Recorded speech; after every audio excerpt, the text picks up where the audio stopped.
Hey guys, welcome to my channel. My name is Eunice. Today I'm going to be sharing with you 5 tips on getting your flooring renovation done as smoothly as possible. Very recently, my fiance and I moved into our new apartment and we redid all of the flooring. And we learned so much from this process because it was both of our first time doing this. And on top of that, we were under a pretty serious time crunch. We had basically 4 weeks before our tenant's move-in date to get it all done. Once we were finished, we thought about what we could have done better and were able to come up with these 5 tips for you guys. We are absolutely in love with our new floors. We ended up going with a natural maple wood for the hardwood as well as a light beigey gray high pile carpet for the bedrooms. And we hope that with these tips, you can also achieve the flooring you love but with the minimal amount of stress and hassle. So if you are interested, then keep watching.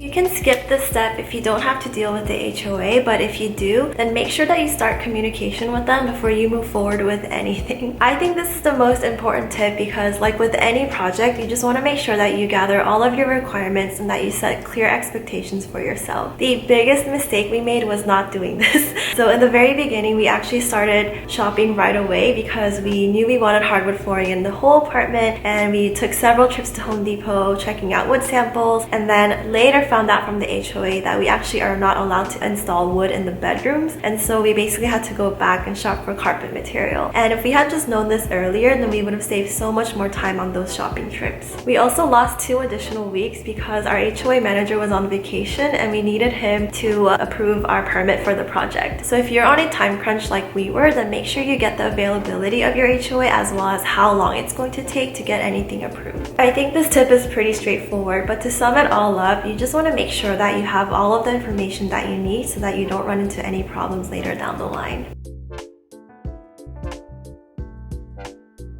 With our apartment, we knew we wanted to go for a modern, airy, bright look, and we knew we wanted lighter colors that would really open up the space. Even though this idea was like pretty clear in our heads, it was quite overwhelming to see all of the different kinds of samples and options and learn about the different types of carpet and wood material. But we were able to narrow it down to our favorites pretty quickly. What we did first was we made a list of vendors that we wanted to check out, and those included big names, local stops, and wholesalers. The first stop we instinctually made was Home Depot, and this ended up helping us out a lot because they were able to come in and measure our flooring for only $50, and these measurements became super helpful for getting more accurate quotes at the other vendors that we stopped by. At each stop, we selected our favorite material and took home as many samples as we could. We highly recommend that you keep your samples with you at all times and that you check them out throughout the day because you might really like a material during the daylight but not so much at nighttime. And if you're getting different kinds of material like wood and carpet, make sure that they match well together and that they also match well with your wall color.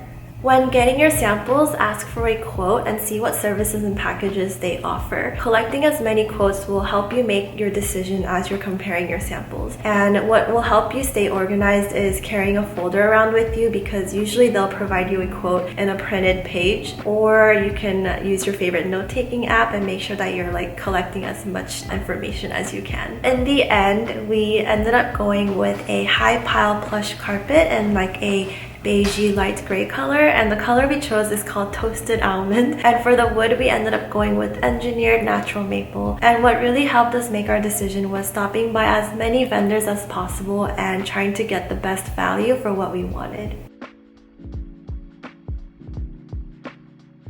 Make sure you have a list of everything before you order your supplies. And if you're sourcing it yourself, then communicate with your installer to make sure that you're buying everything that they need. We could have saved a lot of Home Depot and Lowe's trips if we had just had a proper list of everything that we needed. We were learning about things we needed as the installation was happening. So for instance, on the first day of installation, we realized that the baseboards we bought were too tall for the kitchen area. So then we had to like hurriedly go to Home Depot, get shorter trim, and then come back in time to get it installed. We also forgot to order T-moldings that go where the wood transitions into carpet below the door, and we also took several trips to find them but couldn't find any that matched our natural maple wood color, and so we ended up getting it after the installation was over and then had to install it in with the help of my fiance's dad. Also make sure that you're buying a little more than you need because mess ups do happen and sometimes you find bad apples, and you just want to make sure you have enough to cover for that when that does happen.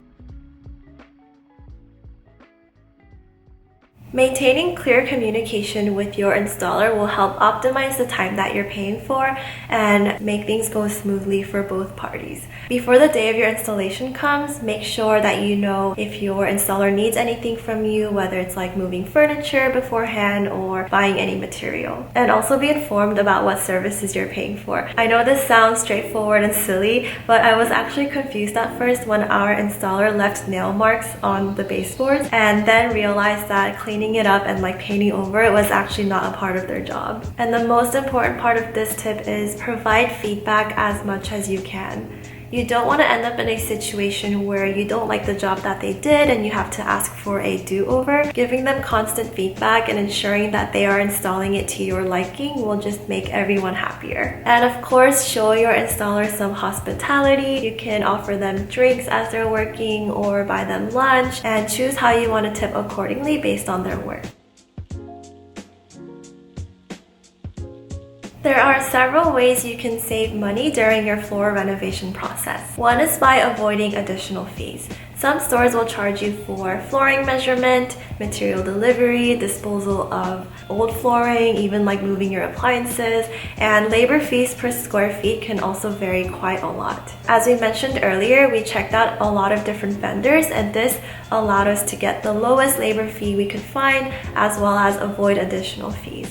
Buying and bringing in some of the material ourselves also helped us save some money. For example, we self-sourced our baseboards and we were able to get a Pro Pack deal at Home Depot, but this was a lot of tough labor getting it into our apartment. What we basically had to do was carry 6 packs of 6 12 feet long trim up 4 flights of stairs, and I honestly don't know if I could do that again, but it was definitely worth saving the money for. And lastly, visiting local shops and wholesalers really helped us save a lot because we were able to get nicer quality material for the same pricing that you would find at Home Depot and Lowe's. Overall, by self-sourcing and comparing as many different stores as we could, we were able to save about $4,000 for our 1350 square feet apartment. So those are it for those tips. We hope you found them useful. We believe that renovating your floor should be an enjoyable experience, and the best part of it is seeing it all come to play and that refreshing feeling of walking on your new floors. We are super happy about our results and we are so excited to finish furnishing the space, and I am planning to share further progress on our home.